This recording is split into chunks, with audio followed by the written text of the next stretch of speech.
පලංචියේ ලී ඉරුවේ අපි එකට මල් පැන් පොදක් රහ බැලුවේ අපි එකට එක වාඩියේ කල්ැරියත් හිත හොඳට ඇයි මස්සිනේ පෙම් කළේ අපි එක මලට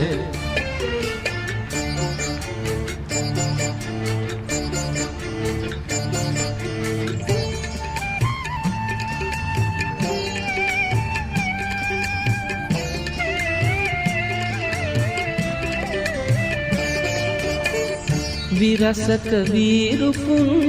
ලෙස යුද වදින්නද කුළුඳුල් පෙම මෙයයි ඉන් අත් මිදෙන්නද පෙම්දම් නිසා